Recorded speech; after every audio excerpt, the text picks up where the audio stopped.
राजस्थान में रिकॉर्ड तोड़ गर्मी अब जानलेवा भी बन रही है। कोटा, जो कि देश भर में शिक्षा नगरी के नाम से मशहूर है, वहां इस साल भीषण गर्मी से अचानक लावारिस शवों के मिलने की तादाद में बढ़ोतरी हुई, जिसके बाद से हड़कंप मच गया है। यहां पर 48.2 डिग्री दिन का तापमान दर्ज हुआ है। कोटा में रिकॉर्ड तोड़ रहे पारे के बीच एमबीएस और मेडिकल कॉलेज की मोर्चरी से मौतों के ऐसे आंकड़े सामने आ रहे हैं जो कि चौंका दे रहे हैं। 2 दिनों में करीब 21 लोगों की मौत हो चुकी है और 4 दिनों में आंकड़े 27 मौतों तक के सामने आ चुके हैं।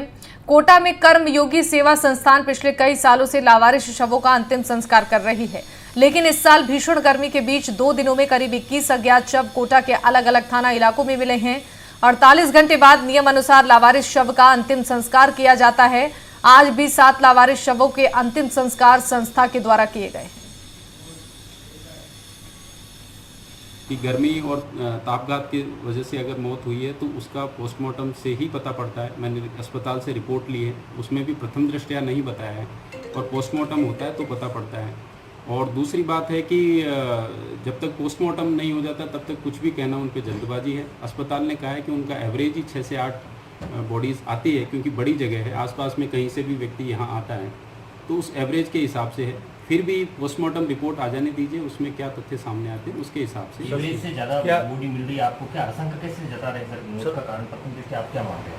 एवरेज से ज़्यादा नहीं 24 घंटे में 5-7 मिली। देखिए ऐसा है, अस्पताल बता रहा है 6 से 8 बॉडीज़ आ रही है। मैंने अभी, आप तो इनिशियली आए हैं, जो उनकी रिपोर्ट आई है हम उसके आधार पर बात कर रहे हैं। किसका? इनका मोहम्मद का। इनके पिताजी का नाम? नत्ते का। उम्र कितनी होगी इनकी? 70, 75, 80 के लगभग। कहाँ रहते थे ये दरगाह में मांगते थे, खाते थे, सेवा करते थे दरगाह। कहाँ पे? कौन सी दरगाह पे? लाल नागिन के मंदिर के रोड पे ना, लंबी सी बाल वाली दरगाह। वहाँ पे क्या हुआ था? गर्मी से मर गया। अच्छा, हमें पता लगा जब हम आए, जो पुलिस की गाड़ी ने यहाँ छोड़ दी। पुलिस की गाड़ी लेके आए थे? पुलिस की गाड़ी लेके आई थी, हमने कोई संभाल ही नहीं। कैसे हुई इनकी डेथ? गर्मी से हुई। गर्मी से हुई थी। वहीं पर ही रहते थे? हाँ, वहीं रहते थे, तो 4-5 साल हो गए। और ज्यादा जानकारी के लिए हमारे साथ सहयोगी शाकिर अली कोटा से लाइव जुड़ रहे हैं। शाकिर से जानेंगे कि कोटा में मौसम का हालचाल कैसा है और गर्मी की वजह से जो लोगों की परेशानियां बढ़ी हैं, इसको लेकर क्या कुछ व्यवस्थाएं वहां पर प्रशासन की तरफ से किया गया है और लोगों के लिए क्या कुछ एडवाइजरी जारी की गई है। देखिए, आज भी तापमान जो है 48.2 है, यानी कोटा में रिकॉर्ड तोड़ गर्मी हो रही है। जिला प्रशासन ने जो है लगातार प्रशासन जो है गाइडलाइन जारी कर रहा है और कई सारे प्रयास किए जा रहे हैं। कोचिंग स्टूडेंट्स के लिए जिला कलेक्टर ने आदेश जारी किया है कि 12 से 3 बजे तक के बीच में कोचिंग संस्थाएं जो है उसमें क्लासेस संचालित नहीं होंगी, या तो सुबह के वक्त में होगी और 3 बजे के बाद में होंगी। इसके साथ ही जो है शहर के जो सार्वजनिक स्थान है वहाँ पर पानी की कैंपर की व्यवस्था की गई है। तमाम जो इलाके हैं वहाँ पर जो है प्रशासन की टीमें पहुँच रही है। स्वयंसेवी संस्थाओं की मदद ली जा रही है, स्वयंसेवी संस्थाएं भी आगे आ रही है और सड़क पर किनारों पर जो है पानी का इंतजाम किया जा रहा है, ठंडे पानी का। राहगीरों के लिए जो है जगह जगह पर जो है छाया की भी व्यवस्था की जा रही है। बसों से जो मुसाफिर पहुँच रहे हैं कोटा बस स्टैंड पर, उनको जो है छाछ और ठंडा पानी जो है वो उपलब्ध करवाया जा रहा है। कोशिश ये की जा रही है कि जो भीषण गर्मी का दौर है उसमें जो है लोग लू की चपेट में ना आएँ और ये भीषण गर्मी का जो दौर है इससे जो है मुकाबला कर सके, इसके लिए लगातार प्रयास किए जा रहे हैं।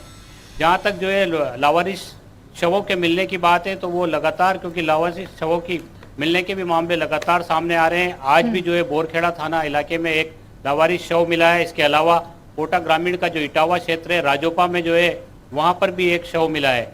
हालांकि जिला प्रशासन की ओर से अभी तक जो है इसकी मौत की पुष्टि जो है हीट स्ट्रोक से हुई है इस बारे में नहीं की गई है। उनका कहना है कि पोस्टमार्टम होने के बाद ही ये तमाम चीज़ों पर खुलासा होगा, लेकिन जिला प्रशासन ने ये नहीं माना है कि हीट स्ट्रोक से मौत हो रही है। लगातार, क्योंकि कोटा के अस्पताल में भी जो है मरीज पहुंच रहे हैं, उनका इलाज मुकम्मल तरीके से हो सके इसके लिए अलग से वार्ड विकसित किया गया है, चिकित्सकों की टीमें तैनात की गई है और अस्पताल के बाहर का जो इलाका है जहाँ पर तीमारदार ठहरते हैं वहाँ पर छाया की व्यवस्था की गई है, ठंडे पानी की व्यवस्था की गई है। इन सब के बीच लगातार, क्योंकि तापमान में बढ़ोतरी होती चली जा रही है और 2 दिन से कोटा में भी तापमान 48 डिग्री के पार जा रहा है, तो ऐसे में जो है सावधानियां बरतने के लिए भी प्रशासनिक अधिकारी भी जो है अपील कर रहे हैं, जनप्रतिनिधि भी अपील कर रहे हैं और जनप्रतिनिधियों की ओर से भी अपील के साथ साथ जागरूकता भी की जा रही है और जगह जगह पर ठंडे पानी की व्यवस्था भी की जा रही है। बिल्कुल शाकिर, फिलहाल जो 4 दिनों में मौतों का आंकड़ा सामने आया है, 27 लोगों की मौत बताई जा रही है।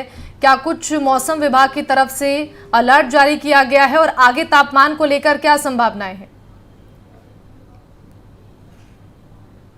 जी देखिए, अभी नौतपा का दौर जारी है और ऐसे में अभी फिलहाल जो है इसी तरह का मौसम रहेगा, इससे भी ज़्यादा और गर्मी हो सकती है। लेकिन जो लावारिस शवों की जहाँ तक बात है, तो जो कोटा की एक संस्था पिछले 20 साल से ज़्यादा समय से लावारिस शवों के अंतिम संस्कार का काम कर रही है जी। उस संस्था के जो सदस्य हैं, उन संस्था के जो पदाधिकारी हैं, उनका कहना है कि इससे पहले हमने कभी नहीं देखा कि गर्मी के मौसम में इस तरह से जो है लावारिस जो है शव बड़ी मात्रा में मिले हों, बड़ी संख्या में लगातार क्योंकि शव मिल रहे हैं। तो अंदेशा जरूर ये जताया जा रहा है कि ये हीट स्ट्रोक से इनकी मौत हो सकती है, लेकिन जब तक अधिकारी पुष्टि ना हो, प्रशासनिक अधिकारी उस पर बात नहीं करे, चिकित्सा विभाग जब तक आंकड़े पेश नहीं करे, तो ये कहना जल्दबाजी होगी। कलेक्टर भी लगातार इस बात को कह रहे हैं कि हम जब तक पोस्टमार्टम रिपोर्ट इस बारे में नहीं आ जाती है कि हीट स्ट्रोक से मौत हुई है, तब तक हम ये नहीं कह सकते। लेकिन प्रयास जरूर है, एक भी मौत नहीं होनी चाहिए। तो जो लोग खुले में रहते हैं, फुटपाथ पर रह रहे हैं, उनको भी चिन्हित किया जा रहा है, उनको भी जो है वहाँ से ले जा करके जो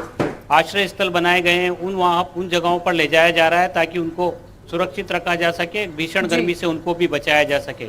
लेकिन इसी बीच लगातार जो है लावारिस शवों के मिलने का सिलसिला भी जारी है। बिल्कुल ठीक है शाकिर, शुक्रिया आपका इन तमाम जानकारियों के लिए।